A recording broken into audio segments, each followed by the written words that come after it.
Bonjour à tous, c'est Mel, voyante pure et médium. Donc nous sommes sur une vidéo, une série de vidéos que j'ai nommée les cogitations de Mel, donc destinées vraiment à vous transmettre en fait certaines informations.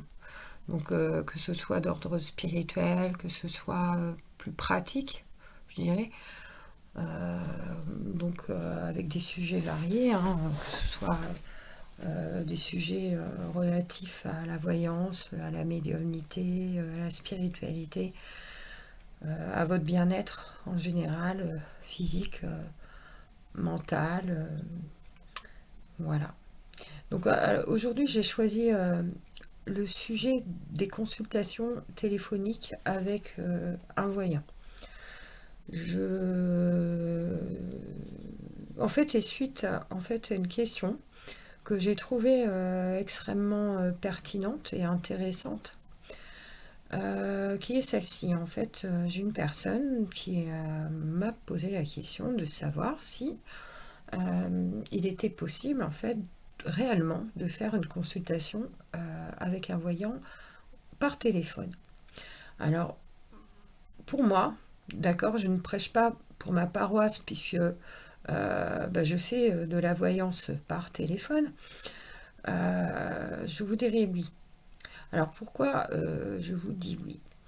Alors, pour une voyance par téléphone avec un voyant, donc il y a des conditions. D'accord. Tout le monde peut proposer effectivement des voyances par téléphone. Tout le monde peut le faire, hein. Car vous savez que dans le milieu, il y a beaucoup d'escroqueries, de pseudo-voyants, voilà, de gens qui pensent pouvoir faire des voyances par téléphone et qui voilà, utilisent des supports. D'accord. Bon, c'est pas un gros mot, hein. Moi-même, j'utilise un support, si vous voulez, mais qui ne sont pas du tout voyants. D'accord. Là, je parle de cartomancie, de cartomancienne, de cartomancien. D'accord. Donc, ce sont des gens, en fait, qui ont pour support des oracles et qui interprètent, en fait, ce qui est dit, hein. Voilà, ils font une lecture, je dirais, mentale, d'accord, et non pas psychique. Enfin voilà ce que je pense, hein, moi-même. Donc il est important en fait de chercher un voyant, pour avoir une consultation donc avec un voyant de qualité, d'accord. Euh, alors un voyant, moi je vais vous donner un tuyau, un bon tuyau que j'ai donné déjà plein de fois. Je le donne en général à toute ma clientèle, d'accord. Même si un jour, je ne sais pas, pour X raison, la personne souhaite consulter quelqu'un d'autre, car je ne suis pas voilà, unique en mon genre, et je n'ai pas voilà, l'envie non plus de brider ma clientèle, absolument pas, et loin de là, mon envie. Donc, alors, un bon voyant, en fait, ça sera quelqu'un qui vous donnera des informations, d'accord, mais sans avoir été préalablement éclairé, d'accord. Donc, moi, je vous donne un exemple de consultation, de début de consultation. Donc, j'accueille mon client par téléphone. Je lui demande juste son prénom, sa date de naissance, d'accord. Et je lui demande simplement de me donner le domaine de préoccupation. Donc, un domaine, c'est euh, sentimental, professionnel, financier, familial, relationnel, etc., etc. Voilà. C'est tout que le client me donne comme information. Je n'ai pas besoin de poser des questions, donc à mon client, pour savoir connaître la situation, d'accord, qui le préoccupe, justement.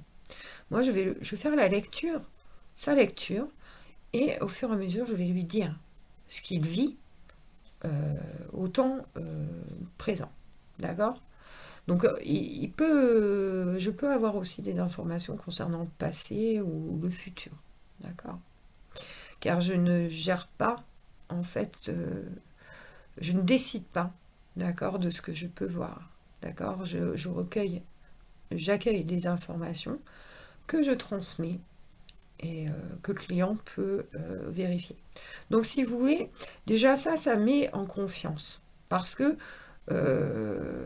souvent, lorsque je fais une lecture psychique, on me dit ah, bah oui, c'est ça, c'est exactement ça, c'est tout à fait ça. Mais comment est-ce possible dans ce cas de savoir, alors qu'on ne se connaît pas du tout, comment est-ce qu'on peut avoir des informations aussi précises? C'est étrange. Donc là, vous pouvez vous dire, oui, là, je suis en face, je suis au téléphone avec un vrai voyant. Méfiez-vous de consultations où le voyant en question va vous commencer à vous poser des questions. Voyez, ou vous dire, posez-moi vos questions, comme ça, de but en blanc. Voyez, sans vous donner, en fait, une preuve concrète, comme quoi c'est vraiment voilà, un voyant. Donc voilà le tuyau, je dirais, du jour. Alors, pour rebondir, oui, c'est possible. Donc là, on a parlé que c'est possible si toutefois vous avez un voyant au bout du fil. D'accord. Et c'est possible, en fait, d'avoir une consultation donc de qualité si vos intentions, à la base, d'accord, sont bonnes. Donc, dans l'intention, quand je dis intention, c'est par rapport à votre pensée. Ce que vous allez penser lorsque vous allez prendre le rendez-vous, lorsque vous allez consulter. D'accord, ça c'est très important. Alors, une consultation peut être difficile pour le voyant si vous êtes en mode, ce que j'appelle le mode test. D'accord. Moi, je le vois assez rapidement lors de mes consultations, même quasiment instantanément. Car la personne, en fait, crée une barrière, une bulle, quelque chose, un rempart autour de lui qui ne me permet pas de faire sa lecture psychique. Donc là, je me pose des questions. Je me dis pourquoi. Alors, donc ça peut être des personnes, en fin de compte, qui viennent me consulter, mais qui en soi n'y croient pas vraiment, mais bon, on laisse la possibilité quand même de tester. Hein. Tester un peu les choses, donc la voyante ou le voyant. Donc si vous voulez, l'intention n'est pas totalement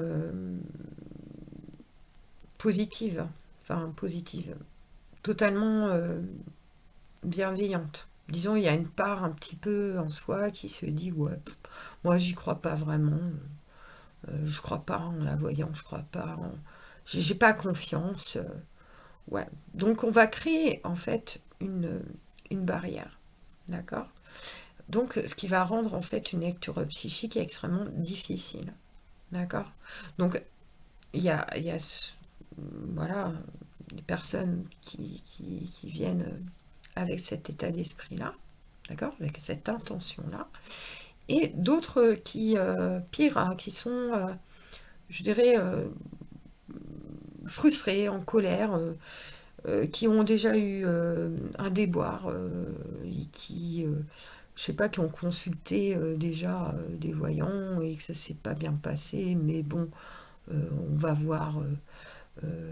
Mais en soi, si vous voulez, il y a une émotion, il y a quelque chose dans l'intention qui est malsain, qui est lourd, d'accord. Ça peut être aussi de la jalousie, hein, car J'ai déjà eu affaire à des personnes qui, par jalousie, venaient me consulter alors que enfin mentaient en fin de compte sur qu'ils étaient me poser une question mais complètement bidon, hein, voilà, faut dire ce qui est. Enfin bref, qui mentent sur tout, hein, et dans une intention donc malveillante, quelque part, voilà, de nuire ou par pur amusement, je dirais, voilà.